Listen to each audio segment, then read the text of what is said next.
सिर्फ देखा जा रहा है तो टाइगर 3 देखी जा रही है, मूवी देखी जा रही है, जवान देखी जा रही है, लेकिन उनकी तरक्की के बारे में बिल्कुल छुपाया जाता है, हाइड किया जाता है।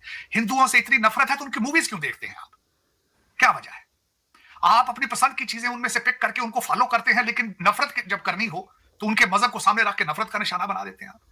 उनकी तरक्की को आप जो है वो देखना नहीं चाहते, मूवी उनकी मिस नहीं करना चाहते। क्या वजह है? हर आपके जो लौंडा लपाड़ा है उसकी गाड़ी में आज भी गाने अगर देखे जाए तो वो सारे भारतीय पंजाबी चल रहे हैं, सारे मूवीज के गाने चल रहे हैं, डांस हो रहे हैं मूवियों आपके हर शादी के ऊपर। बिल्कुल इस तरह लगता है कि मैं भारत में खड़ा हूं। हर शादी इस तरह लगती है कि उसमें टोटल इंडियन कल्चर की ठाप होती है, लेकिन उनकी तरक्की से बाइकाट है आपका, उनकी सियासत पे, उनकी डेमोक्रेसी से बाइकाट है आपका। ये ज्यादती है और आप अपने आप से ज्यादती कर रहे हैं, उनके साथ ज्यादती नहीं है, क्योंकि they have given you a distance of at least 100 years. जो जिस तरीके से उनकी फॉरेन रिजर्व 600 बिलियन है, जिस तरीके से उनका इंडियन डायस्पोरा है, जिस तरीके से तालीम है, जिस तरीके से Indian institute of technology is working and performing. आपके मैं बताया था शायद चीमा साहब, भारत के अंदर 1300 यूनिवर्सिटियां हैं, आपके पास मेरा ख्याल है को टूटी फूटी 70-80 यूनिवर्सिटियां, वो भी नॉन फंक्शनिंग है। उसकी वजह यह है कि वहां से लोग निकलते हैं, दो लफ्ज इंग्लिश में नहीं लिख सकते। चीमा साहब, मैं समझता हूं भारत की तरक्की का एक ये भी बहुत बड़ा सीक्रेट है, एक सिंसियर रजीम का। सिंसियर मेरा जो एम्फोसिस होगा वो सिंसियर रजीम पे होगा।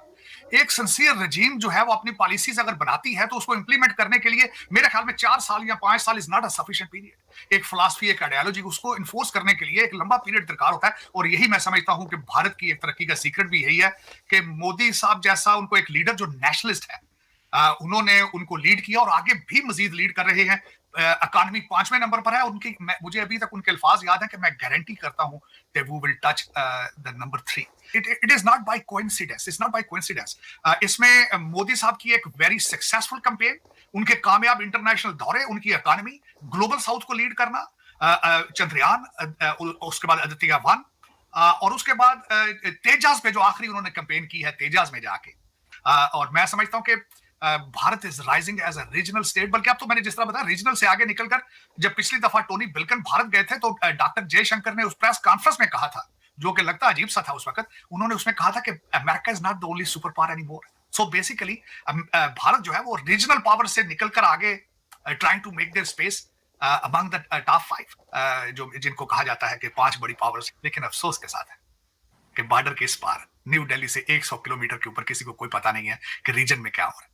अफसोस, ये सिर्फ देखा जा रहा है तो टाइगर 3 देखी जा रही है, मूवी देखी जा रही है, जवान देखी जा रही है, लेकिन उनकी तरक्की के बारे में बिल्कुल छुपाया जाता है, हाइड किया जाता है। हिंदुओं से इतनी नफरत है तो उनकी मूवीज क्यों देखते हैं आप? क्या वजह है? आप अपनी पसंद की चीजें उनमें से पिक करके उनको फॉलो करते हैं, लेकिन जब करनी हो तो उनके मजहब को सामने रख के नफरत का निशाना बना देते हैं आप। उनकी तरक्की को आप जो है वो देखना नहीं चाहते, मूवी उनकी मिस नहीं करना चाहते। क्या वजह है? हर आपके जो लौंडा लपाड़ा है उसकी गाड़ी में आज भी गाने अगर देखे जाए तो वो सारे भारतीय पंजाबी चल रहे हैं, सारे मूवीज के गाने चल रहे हैं, डांस हो रहे हैं मूवियों आपके हर शादी के ऊपर। बिल्कुल इस तरह लगता है कि मैं भारत में खड़ा हूं। हर शादी इस तरह लगती है कि उसमें टोटल इंडियन कल्चर की ठाप होती है, लेकिन उनकी तरक्की से बाइकाट है आपका, उनकी सियासत पे, उनकी डेमोक्रेसी से बाइकाट है आपका। ये ज्यादती है और आप अपने आप से ज्यादती कर रहे हैं, उनके साथ ज्यादती नहीं है, क्योंकि they have given you a distance of at least 100 years. जो जिस तरीके से उनकी फॉरेन रिजर्व 600 बिलियन है, जिस तरीके से उनका इंडियन डायस्पोरा है, जिस तरीके से तालीम है, जिस तरीके से Indian institute of technology is working and performing. आपके मैं बताया था शायद चीमा साहब, भारत के अंदर 1300 यूनिवर्सिटियां हैं, आपके पास मेरा ख्याल है टूटी फूटी 70-80 यूनिवर्सिटियां, वो भी नॉन फंक्शनिंग है। उसकी वजह यह है कि वहां से लोग निकलते हैं, दो लफ्ज इंग्लिश में नहीं लिख सकते, दो लफ्ज नहीं लिख सकते। आपने बाइकाट कर दिया है नॉलेज के साथ और इंटेलेक्ट के साथ। ये आपको बहुत इसकी कास करेगी। लेकिन यहां ये जरूर बताऊंगा कि आपको रूल करने वाले सारे लंदन लॉट हैं, लंदन पलट है, इनके बच्चे आज भी वहीं पढ़ रहे हैं। जुनैद सफ्दर की तरह देखें एजुकेशन, बिलावल भुट्टो साहब की एजुकेशन देखें, मेरे मुर्शिद पाक के दोनों बच्चे लंदन में तालीम ले रहे हैं। लेकिन ये सारे के सारे इकट्ठे होकर आपको कहते हैं जिहाद।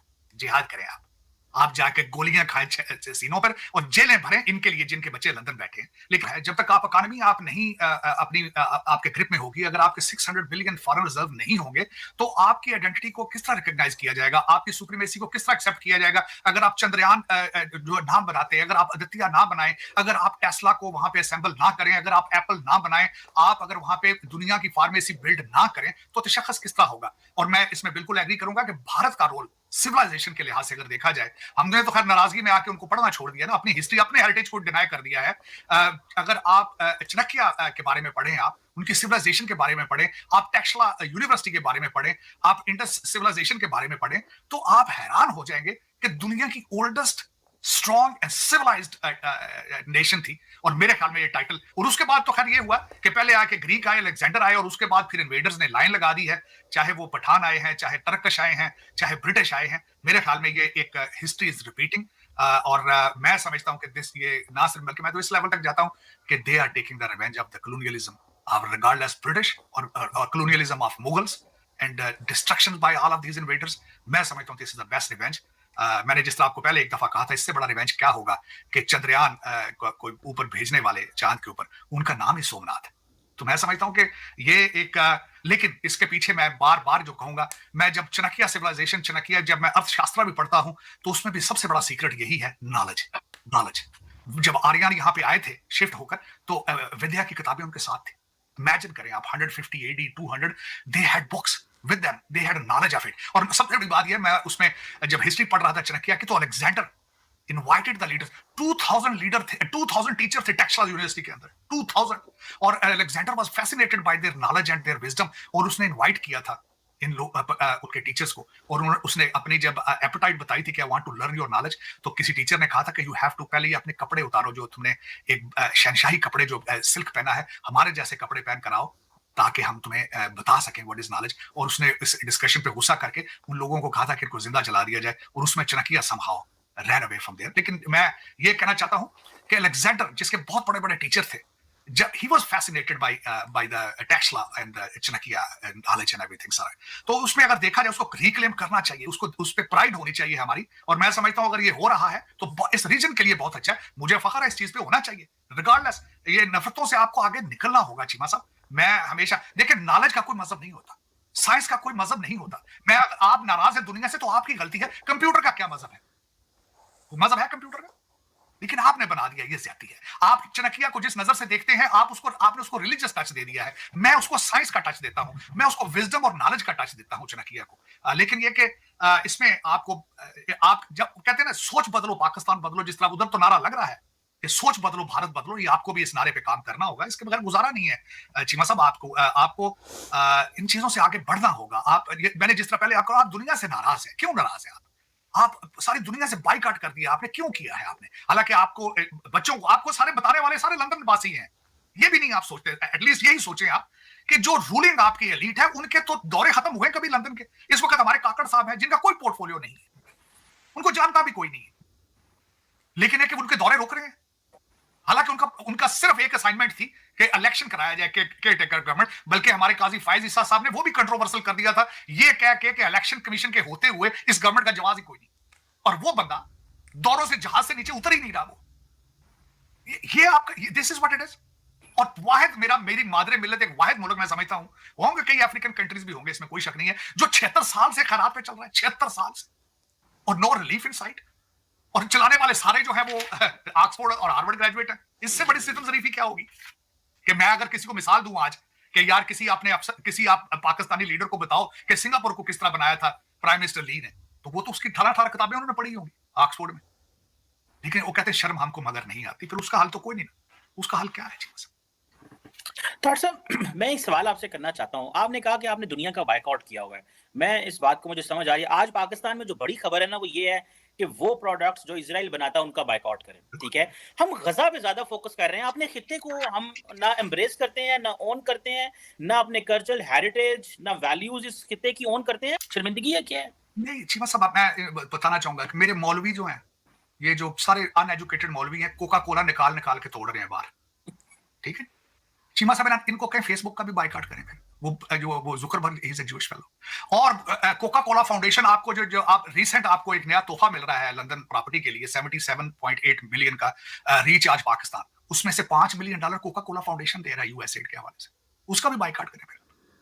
लेकिन ये बाइकाट के नारे सिर्फ सड़कों के लिए लगवाते हैं, ये सड़कों के लिए लगवाए जाते हैं।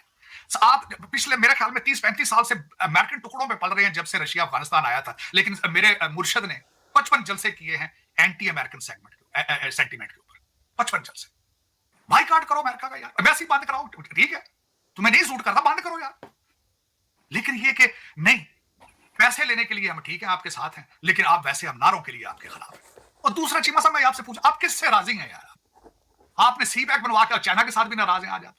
अफगानिस्तान के लिए आपने तबाह कर दिया अपना मुल्क है, आज वो भारत के साथ फिर लबी डबी, वो उनके साथ है सारा कुछ। आपको उन्होंने आप पे एतमाद नहीं करते, आपको आप मैच के अंदर कुर्सियां उठा उठा के मारते हैं, गालियां देते हैं आपको। आप राजी किससे हैं? कभी 25 करोड़ लोगों से पूछें कि यार तुसी किदे नाराजी हो? बंगालियां ना तुसी रेंजो, चाइना ना तुसी रेंजो, अमेरिका दा एंटी सेंटीमेंट है, इंडिया ने तुसी आंदे हो हिंदू ने काफिर ने ना मारो। किसके साथ राजी हो? मुझे को वो ऐसा है कोई कंट्री मुल्क जिसके आप साथ राजी हो और आपका डॉलर इंटरेस्ट उनके साथ इन्वॉल्व ना हो? मुझे तो कोई नजर नहीं आ रहा। आप अपने आप से नाराज हैं चीमा साहब, आप किसी से नाराजगी से आप क्या उनका बिगाड़ लेंगे? आज की खबर मैं बताना चाहता हूं, अफगानिस्तान के नई दिल्ली के अंदर ऑपरेशन अपना शुरू करने लगे, अपना एम्बेसी खोलने लगे।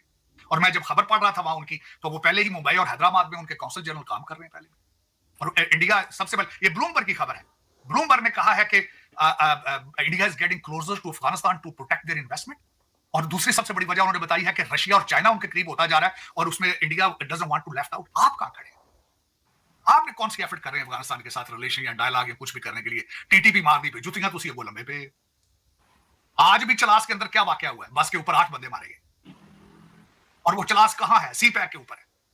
चीमा साहब, आप क्यों नहीं सीरियस अपने मुल्क के लिए? मैं ये पूछना चाहता हूं, आप क्या चाहते क्या है? आप उन तो दुनिया भी सोच सोच के परेशान होगी, कहने यार कैसी कौम है यार। मैंने आपको कल परसों कहा था कि इस्लामिक इमिग्रेशन पे तो अब दुनिया लेट गई है, माफिया मांग रही है आपसे। वो कह रहा खुदा दा डोनाल्ड ट्रंप की बात सुन ले। वो कहना सी मैं अगले इस इलेक्शन में उन्होंने कहा मैं आया तो जो ये स्टूडेंट जो जलसे निकाल रहे हैं मैं इनके वीजे कैंसिल करके डिपोर्ट करूंगा इनको। करना चाहिए उनको, क्यों नहीं करना चाहिए? If you don't agree with an American ideology, what the hell you doing here to begin with? लेकिन अब दुनिया माफिया मांग रही है, क्यों? क्या वजह है? Why you are not workable people anymore? क्या वजह है? मैं अगले दिन हिस्ट्री पढ़ रहा था, ये आज की बात नहीं है चीमा साहब। जब से बगदाद टूटा था, मैं बगदाद के बारे में पढ़ के I was very much inspired by them. उसको कहा जाता था बैतुल हिकमत। 100 ऊंटों के ऊपर मामूर रशीद किताबें इंपोर्ट करता था पढ़ने के लिए, किस तरीके से ट्रांसलेट की जाती थी, मैं उसके बारे में पढ़ रहा था। प्रोसेस उसका, एक बंदा किताब पढ़ता था, नीचे लाइन लगी होती थी ट्रांसलेटर्स की। उसके बाद आप नाराज हो, ऐसे हुए हैं इल्म के साथ। और आप आज चाहते हैं कि दुनिया जो है 600 सेंचुरी में चली जाए। दुनिया हम गारों में रहे, खोते फिरी ऐसी सुनिया और गलियां रांझा यार पे। पता नहीं यार क्या वजह है। लेकिन हाँ, एक बात जरूर है कि जो बच्चा पाकिस्तान में पैदा होता है खाब लंदन और टोरंटो के देखता है। रूलिंग पार्टी और सीएसएस अफसर ਤੁਹਾਡੇ ਜਿਹੜੇ ਨੇ मिडिल क्लास ਤੋਂ ਆਏ ਹੁੰਦੇ ਜਿਹੜੇ, ਉਹਨਾਂ ਨੇ भी खाब लंदन ਤੇ टोरंटो। पता नहीं फिर मैं चीमा साहब इस पे मैं क्या बताऊं आपको कि आप किस अपने आप को धोखा दे रहे हैं, किसी और को धोखा दे रहे हैं, और क्या कर रहे हैं, आप किधर जाना चाहते हैं? मैं आई विश कि मुझे कोई बंदा सेंसिबल मुझे गाइड करे कि नहीं you are wrong, we are on the right track. मुर्शद मुझे कल किसी ने कहा था, किसी ने कल मुझे थोड़ा सा कई जज्बाती है लौंडे लपाड़े, उन्होंने कहा एक वाहिद बंदा है जो 25 करोड़ लोगों के लिए जेल में बैठा है तो वो कुर्बानी दे रहा है। मैं क्या सिर्फ 2 चीज़ों का जवाब तुम दे दे, अरेस्ट माय केस। मैं क्या बुजदार एक्सप्लेन कर दे तो मैं आगे गल कर दे ही नहीं, मैं बोल दे ही नहीं यार, छड़ दे बुजदार प्लस लैन दा जो उन्होंने और पार्टी अपनी उन्होंने पेस पार्टी ਨੂੰ लीज ਤੇ ਦਿੱਤੀ ਜੇ तो ਹੁਣ ਉਹ ਨਵਾਂ ਜਿਹੜਾ ਆਇਆ ਜੀ ਭਾਈਆ ਗੌਰ ਸਾਹਿਬ पार्टी लीज पे दे दी उन्होंने। इत्तेजाज असल का शागिर्द है वो, इत्तेजाज को जाके और खोसा साहब दा मुरीद है वो भी। वो सारा पेस पार्टी आ गई ना। अच्छा दुनिया को कहता है इलेक्शन मैं कहता फेयर कहता जी दूसरी कहते सारे दूसरी सारी पार्टियों के बारे में मेरे मुर्शद सारी जिंदगी फरमाते रहे ये मौरूसी सियासत है। इतना डमी क्यों खिला लिया जी? वो ऐसे बाबर आया सी तो उन्होंने क्यों नहीं इन्फॉर्मेशन दी वोटर लिस्ट क्यों नहीं दी उन्होंने? बस चीमा साहब ये आपकी बदकिस्मतियां हैं, आपकी बदकिस्मतियां हैं, इसके बारे में और मैं क्या कहूं। चीमा साहब आपका एक नेशनल लेवल का लीडर, उसकी सिर्फ एबिलिटी ये थी कि लंदन में जरदारी और बेनजीर के घर के पास उनका देसी रेस्टोरेंट था, ताजा रोटी भेजते थे। वो एक नेशनल लेवल का लीडर था, उसका सिर्फ रेस्टोरेंट था लंदन के अंदर, उसको मुल्क की चाबियां पकड़ा दी गई थी। ये चीमा साहब हमारी किस्मतों के फैसले तंदूरा ते होंगे ना। वाह वाह वाह ज़ाहिर साहब बात तो सही है। किस्मत ਇਹਦਾ ਮਤਲਬ ਹੈ ਜਿੱਥੇ ਜਿੱਥੇ ਲੀਡਰ ਹੈ ਤੰਦੂਰ ਪਿੱਛੇ ਪਿੱਛੇ ਜਿਹੜਾ ਰਹਿਣਾ ਤੰਦੂਰ ਲਾ ਲਓ ਤੁਸੀਂ, ਤੰਦੂਰ ਲਾ ਲਓ, ਤੁਸੀਂ ਚੀਫ ਮਿਨਿਸਟਰ ਬਣ ਜਾਣਾ। ਕਿਸੇ ਵੱਡੀ ਪਰਸਨੈਲਿਟੀ ਦੇ ਕੋਲ ਤੰਦੂਰ ਲਾ ਲਓ ਤੇ ਕੀ ਬਾਤ ਹੈ, ਤਾਜ਼ੀ ਰੋਟੀ ਦਾ ਤਾਂ ਮੁੱਲ ਹੀ ਕੋਈ ਨਾ जी। सही कह रहे हैं दार साहब, बात तो सही है कि ये जो हमारी किस्मत के फैसले हैं वो ऐसे ही होते हैं कि कौन लीडर की खिदमत ज़्यादा कर लेता है, कौन कुर्ते भेज देता है, कौन जूतियाँ भेज देता है, कौन इस तरह कर लेता है। उधर देखें वो मैंने आज कहा कि वो नरेंद्र मोदी ने कहा कि मैं वो बीए पास हूँ, बीए भी नहीं किया हुआ, तो मुझे कई दोस्तों के मैसेज आ गए, उन्होंने कहा नहीं जी नहीं, उन्होंने ग्रेजुएट किया हुआ है। तो क्वेश्चन ये है कि एक बिल्कुल सादा बंदा जो है उसने भारत की किस्मत बदल के रख दी है, ठीक है जी? और हमें जो है वो समझ नहीं आ रही कि हमने क्या करना है। ज़ाहिर बात है उनको इंटरफेयर नहीं किया गया, उनको जेलों में नहीं डाला गया, उनको हमने ये नहीं कहा कि तुम ऐसे करो और वैसे करो, निज़ाम को उन्होंने चलने दिया, तो आज उनके सामने रिज़ल्ट है। और तार साहब जितनी बड़ी इंडिया आबादी थी, वो तो तजर्बा कर भी नहीं सकते होते, तो अफरा-तफरी मार जानी सी तजर्बे होते, जिस तरह हमारे यहाँ तजर्बे हुए, हम तो छोटी आबादी थे। लेट्स सी इसमें आइंदा हमें कोई सबक मिलता है। और कहते हैं मोदी आखिर है तो मुमकिन है जी, मोदी है तो मुमकिन है। मैं आई एग्री विद मोदी है तो मुमकिन है। और Modi has, I am telling you, the entire credit goes to the Modi to take India to the next level, period. Single handedly. Single hand, और टीम बिल्डिंग का उनका है, ग्रिप है सब्जेक्ट के ऊपर, ग्रिप है इंडिया के ऊपर। तो दोस्तों, जैसा कि आपने क्लिप में सुना, साजिद तारा बोल रहा है कि भारत के पास 600 बिलियन प्लस के फॉरेन रिजर्व्स पड़े हैं और 8.2% की मतलब कि उनकी इकोनॉमिक ग्रोथ है। मतलब कि उनसे नफरत नहीं करी जा सकती, हिंदुओं से नफरत नहीं कर सकते आप बिल्कुल भी। पाकिस्तान जो 1947 में हिंदुओं से नफरत में बना था ना, मतलब कि पाकिस्तान बना था, मतलब कि टू नेशन थ्योरी का चूरन बेचा गया था। और उसके बाद कहा था कि पाकिस्तान में सब रहेंगे, सबके सब रहेंगे, हिंदू रहेंगे, मुसलमान भी रहेंगे। अब पता चल रहा है कि भाई साहब वहाँ सिर्फ मुसलमान है, हिंदुओं को सबको कन्वर्ट कर दिया गया है, निकाल दिया गया है, या फिर चीज़ चल रही है पाकिस्तान में। और मतलब कि जो चूरन दिया गया था ना, वो बिल्कुल फेल था। मतलब कि वो बहुत ज़्यादा, बहुत बड़ा फ्रॉड किया गया था, भारत के साथ किया गया था। भारत को तो आज़ादी मिली थी ना, तो वहाँ से उस समय से उनको लगा कि यही मौका है, मौका प्रस्त लोग थे कि यही मौका है कि पाकिस्तान बना दिया जाए। और उसके बाद जो अंग्रेज़ तो फिर भी यार जा ही रहे थे यार। उनको देखो यार, उन्होंने तो वो तो जा ही रहे थे, क्योंकि भाई आधी से ज़्यादा दुनिया पे कब्जा था उनका, ठीक है। UN भी इस्टेब्लिश हो चुका था उस समय। और उसके बाद भाई उन्हें जाना ही था, आधी से ज़्यादा दुनिया छोड़ के जाना ही था। मतलब कि अपने अपने मुल्क में उनको जाना ही था। वो बहुत ज़्यादा देर तक कब्जा नहीं कर सकते थे किसी पर भी। ये जो बेच रहा था ना कि ये आज़ादी मिला दी, वो आज़ादी दिला दी, भाई वो जा ही रहे थे, ठीक है। और सबसे बड़ी बात है, हाँ भाई हमारे हीरोज़ हैं जिन्होंने बलिदान दिया है बहुत कुछ, लेकिन वो एक बात भी ये भी सच है कि वो जा रहे थे और वो पावर दे के जाने वाले थे भारत को, ठीक है। और उसके बाद जब चूरन बेचा गया ना, जो फिर उसके बाद वो पाकिस्तान बनाने का, वो अभी तक हम झेल रहे हैं। मतलब कि ये तो अच्छी बात होगी ना वेस्ट के लिए कि भाई सब भारत पाकिस्तान के साथ उलझा रहा है वहाँ पे, ठीक है। और उसके बाद वेस्ट तरक्की करता है, लेकिन भारत तरक्की ना करे। लेकिन भारत तो आगे बढ़ गया ना, चौथे नंबर की इकनॉमी बन गया। 600 बिलियन प्लस के रिजर्व्स पड़े हुए हैं भारत के पास, और 8.2% की इकोनॉमिक ग्रोथ है भारत की। तो ये कौन रोक सकता है? भारत की तरक्की को कोई नहीं रोक सकता। अब पाकिस्तान चलते हैं भुनते हैं भाई साहब कि भारत की जो इकोनॉमी है इतनी तेज़ी से आगे कैसे बढ़ रही है। हिंदुओं की, एक टाइम पे कहता था हिंदुओं की ग्रोथ रेट है ये, वाकई में हिंदू की ग्रोथ रेट है भाई। हिंदू सबसे ज़्यादा टैक्स देते हैं, ये बात एकदम सच्चाई है। और भारत की तरक्की में हिंदुओं का ही सबसे बड़ा हाथ है, क्योंकि हिंदुओं का ही देश है ये, ठीक है। हमारी संस्कृति, हमारी इंडस वैली सिविलाइजेशन है भाई साहब, वो दुनिया की सबसे ओल्डेस्ट सिविलाइजेशन है, ठीक है। और साथ साथ सहीदार ने बताया कि भारत की बॉलीवुड के गाने पाकिस्तान की शादियों में, पार्टियों में बजते रहते हैं, वो सुनते हैं, मज़ा लेते हैं, हर गाड़ी में बजता है।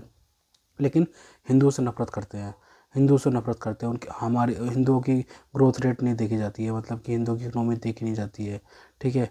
वह सब हिंदुओं से बहुत नफरत है। भारत में डेवलपमेंट नहीं देखी जाती, भारत कहाँ से कहाँ पहुँच गया। और पाकिस्तान आज भी भीख मांग रहा है IMF से, तो पाकिस्तान कोई देखा नहीं जाता, ठीक है। भारत में जो नेशनलिज्म चली है, मतलब दुनिया में, पूरी दुनिया में नेशनलिज्म चली है, ठीक है। इस दशक में ना, मतलब कि इस जो दशक निकल गया ना, इसमें बहुत सारे देशों में ना वो चली है, नेशनलिज्म की एक लहर चली है। लेकिन भाई साहब हर जगह, मतलब पूरी दुनिया में, मतलब कि वो तेज़ी नहीं आ पाई, मतलब कि वो दुनिया बदल नहीं पाई। जैसे भारत में ना नेशनलिज्म की जो लहर चली है ना, वो अभी तक बरकरार है, जो मोदी ने चलाई थी, ठीक है। भारत मतलब तीसरा टर्म पूरा होने वाला है मोदी का, और चौथे टर्म की तैयारी है। तो भाई ये बहुत अच्छी बात है भारत के लिए, क्योंकि भारत में एक स्टेबल गवर्नमेंट होना ना बहुत ज़रूरी बात है। क्योंकि जब जब भारत कमज़ोर हुआ है ना, तब तो बाहरी आक्रांताओं ने ना भारत पे कब्जा किया। ये एक बात, ये एकदम सच्चाई है, ठीक है। आखिरी हिंदू राजा था, आखिरी हिंदू राजा थे पृथ्वीराज चौहान जी, ठीक है। तो उनको फिर क्या करा गया था, उनके परिवार को हमें पता है कि भाई साहब कैसे कैसे वो अफगानी आए थे, फिर उसके बाद पूरे ख़ानदान को कन्वर्ट कर दिया गया था उनके, पृथ्वीराज चौहान के। तो हमें भी पता है ये सब बातें, लेकिन भारत की बुक्स में छुपाई गई ये सारी बातें। पृथ्वीराज चौहान पे तो एक चैप्टर नहीं है भाई, पृथ्वीराज चौहान पे नहीं है, और महाराणा प्रताप जी पे भी नहीं है। छत्रपति शिवाजी महाराज पे भी कोई चैप्टर नहीं है, मतलब कि एक लाइन में लिख दिया बस ये थे वो थे, बस ग्लोरीफाई तो करना है भाई उनको। कि हम इतने कमज़ोर हैं कि भाई साहब हम अपने हीरोज़ जो हमारे रहे हैं उनको हम थोड़ा सा ग्लोरीफाई कर दें, थोड़ा सा भी वो उनका हक नहीं बनता कि वो थोड़ा बहुत ग्लोरीफाई महसूस करें अपने आप को। मतलब कि ऐसा हम कर नहीं सकते थे। मतलब मुग़लों को, अफ़गानियों को, और ये जो अफ़गानी आए थे ना, मतलब कि जो राजा, मतलब कि उस समय बादशाह थे अफ़गानी, ठीक है, और ये क्या बोलते हैं, मुग़ल आए थे और ये अंग्रेज आए थे, ठीक है, इनको ग्लोरीफाई कर रखा है, फुल को ग्लोरीफाई कर रखा है खूब ज़्यादा भाई साहब भारत की बुक्स में। लेकिन भाई साहब हम अपने हीरोज़ को ग्लोरीफाई नहीं कर पाए, ये बहुत दुख की बात है। भारत अब तेज़ी से आगे बढ़ रहा, पाकिस्तान चलता रहेगा, बनता रहेगा, लेकिन भारत आगे बढ़ता रहेगा, वेस्ट भी बनता रहेगा। तो खैर दोस्तों, अगर आपको हमारी ये वीडियो पसंद आई हो तो कम से कम व्हाट्सएप पर जरूर शेयर कीजिएगा, साथ साथ चैनल को सब्सक्राइब करके हमारा मनोबल जरूर बढ़ाएगा, ताकि हम आपके लिए ऐसे ही मनोरंजन वीडियोज़ बनाते रहें। तो गाइस मिलते हैं आपसे अगली वीडियो में, तब तक के लिए जय हिंद।